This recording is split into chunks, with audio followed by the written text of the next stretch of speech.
A reading from the first letter of St. John. Children, it is the last hour, and just as you heard that the Antichrist was coming, so now many Antichrists have appeared. Thus we know this is the last hour. They went out from us, but they were not really of our number. If they had been, they would have remained with us. Their desertion shows that none of them was of our number. But you have the anointing that comes from the Holy One, and you all have knowledge. I write to you not because you do not know the truth, but because you do, and because every lie is alien to the truth. The word of the Lord. Thanks be to God. Let the heavens be glad and the earth rejoice. Let the heavens be glad and the earth rejoice. Sing to the Lord a new song. Sing to the Lord, all you lands. Sing to the Lord, bless his name. Announce his salvation day after day. Let the heavens be glad and the earth rejoice. Let the heavens be glad and the earth rejoice. Let the seas and what fills it resound.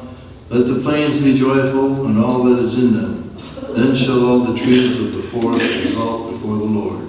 Let the heavens be glad and the earth rejoice. The Lord comes, he comes to rule the earth. He shall rule the world with justice and the peoples with his constancy. Let the heavens be glad and the earth rejoice. Hallelujah, hallelujah. Hallelujah, hallelujah. The word of the Lord became flesh and dwelt among us. To those who accepted him, he gave power and became the children of God. Hallelujah, hallelujah.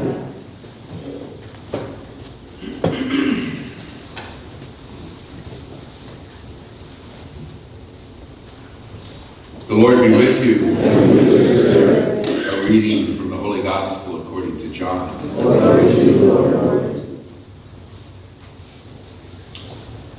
In the beginning was the Word, and the Word was with God, and the Word was God. He was in the beginning with God. All things came to be through him, and without him nothing came to be. What came to be through him was life. And this life was the light of the human race. The light shines in the darkness, and the darkness has not overcome it. A man named John was sent from God. He came for testimony to testify to the light, so that all might believe through him. He was not the light, but came to testify to the light. The true light, which enlightens everyone, was coming into the world. He was in the world, and the world came to be through him, but the world did not know him. He came to what was his own, but his own people did not accept him. But to those who did accept him, he gave power to become children of God, to those who believe in his name, who were born not by natural generation, nor by human choice, nor by a man's decision, but of God. And the Word became flesh and made his dwelling among us, and we saw his glory. The glory is of the Father's only begotten Son, full of grace and truth. John testified to him and cried out, saying, "This was he of whom I said, the one who is coming after me ranks ahead of me, because he existed before me." From his fullness we have all received grace in place of grace, because while the law was given through Moses, grace and truth came through Jesus Christ. No one has ever seen God.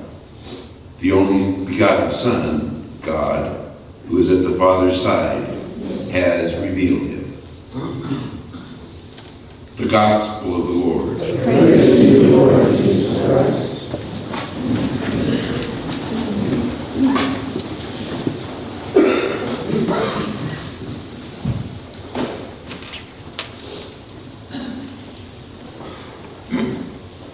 We're reminded this morning the good news from the Gospel of John that the mission of Jesus was to come into the world to bring light where there was darkness. And when we step back to see the larger picture of the great mystery of the incarnation, the nativity, Our God emptying himself of divinity and taking on human flesh and becoming like us, it was to evidently convince the world that it's good to be human.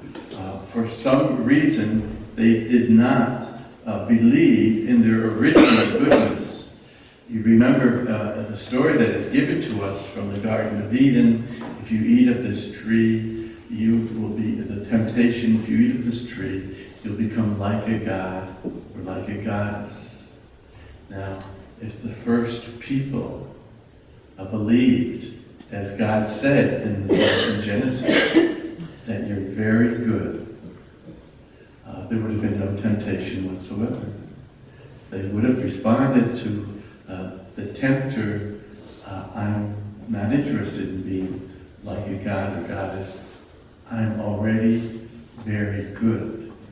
So we have been taught rightfully that the first sin was disobedience, or the first sin was pride.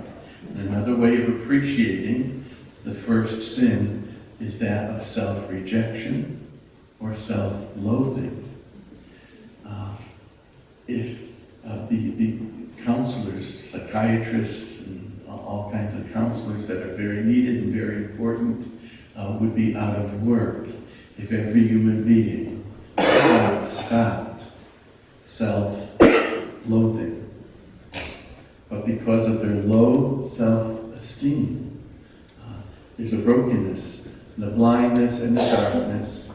And so, once again, the Lord tries again. He doesn't give up on us. And so now we have, in the birth of Jesus, recreation. And we're all now recreated, and God now tries again to convince us it's good to be human. So God empties himself of divinity and becomes human. The Word became flesh and dwelt among us to set us free from the darkness that we are not good, and to remind us that we are fully human, we're all sinners, we need redemption, we need salvation, but there's a spark of divinity in each one of us. And so it's good for us as we begin a new year to maybe take a second look and realize that perhaps there's room for us in humility and yet in truth to be set free by the birth of Christ to accept our original goodness.